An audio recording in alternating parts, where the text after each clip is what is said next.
উত্তর দিনাজপুরের আকাশপথে যোগাযোগ ব্যবস্থাকে আরও মজবুত করতে ফের একবার চর্চায় দক্ষিণ দিনাজপুর জেলার বালুরঘাট বিমানবন্দর।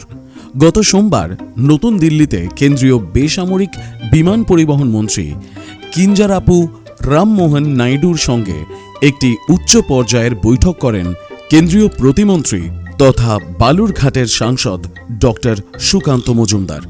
এই বৈঠকের মূল উদ্দেশ্য ছিল বালুরঘাট বিমানবন্দরের পরিকাঠামোগত উন্নয়ন ঘটিয়ে দ্রুত সেখান থেকে বাণিজ্যিক বিমান চলাচল শুরু করা। কেন্দ্রীয় মন্ত্রী রামমোহন নাইডু এই বিষয়ে দ্রুত পদক্ষেপ নেওয়ার আশ্বাস দিয়েছেন।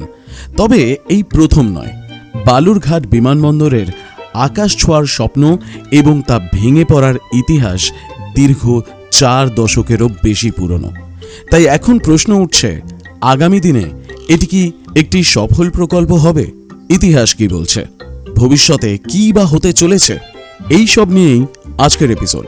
দেখছেন বলো কি জানতে চাও, আমি সায়ন আপনাদের সঙ্গে।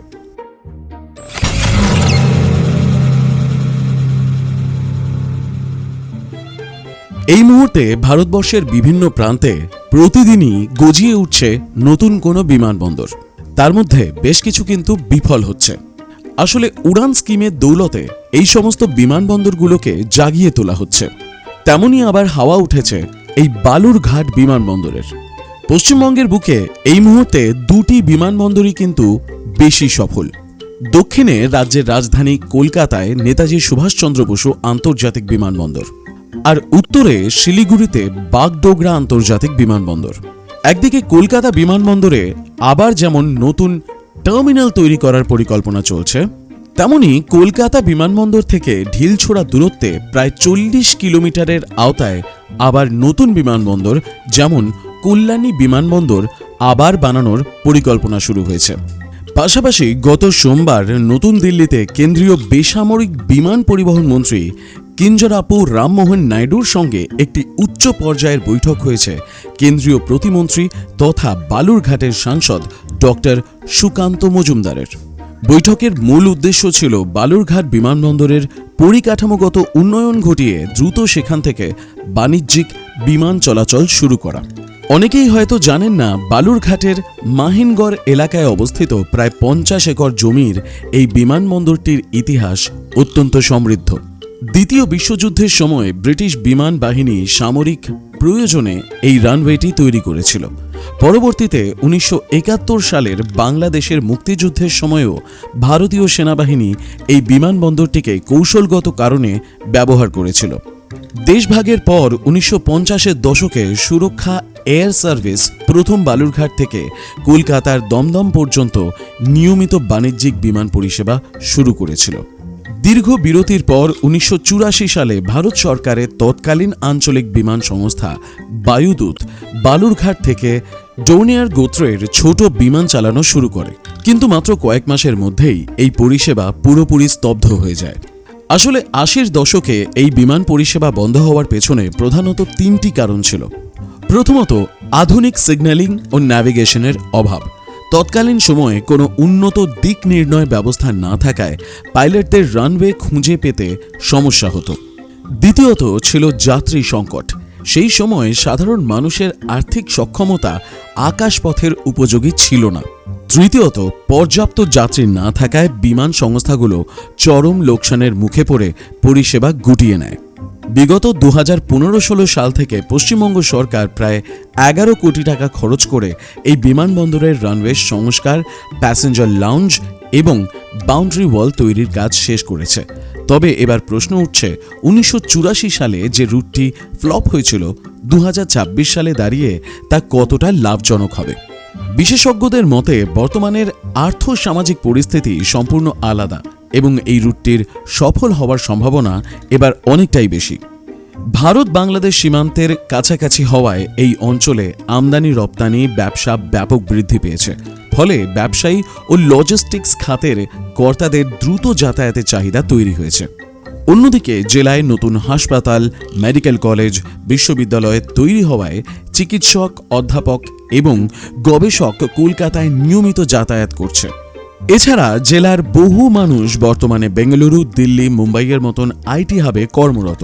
তারা ট্রেন জার্নির দীর্ঘ সময় বাঁচাতে আকাশপথকেই বেছে নেবেন।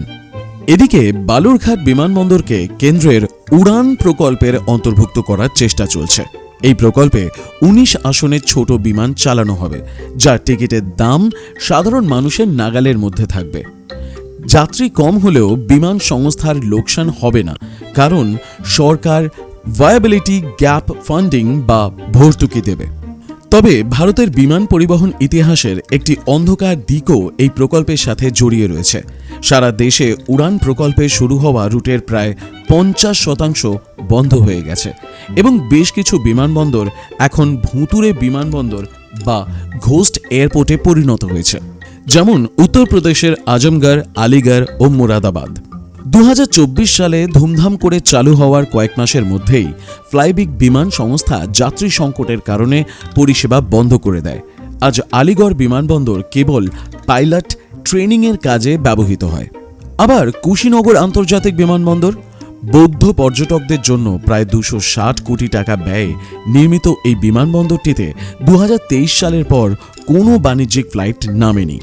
এছাড়া যেমন সিকিমের প্যাকিয়ং বিমানবন্দর ২০১৮ সালে প্রধানমন্ত্রী উদ্বোধন করলেও হিমালয়ের খারাপ আবহাওয়া এবং ঘন কুয়াশার কারণে স্পাইসজেট এখানে অপারেশন বন্ধ করতে বাধ্য হয়।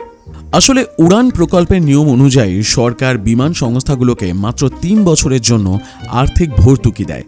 ৩ বছর পার হতেই ভর্তুকি বন্ধ হওয়া মাত্রই ছোট ছোট আঞ্চলিক এয়ারলাইনগুলো যেমন ডেকান এয়ার, ট্রুজেট বা ফ্লাইবিগ দেউলিয়া হয়ে যায় অথবা রুটগুলো বন্ধ করে দেয়।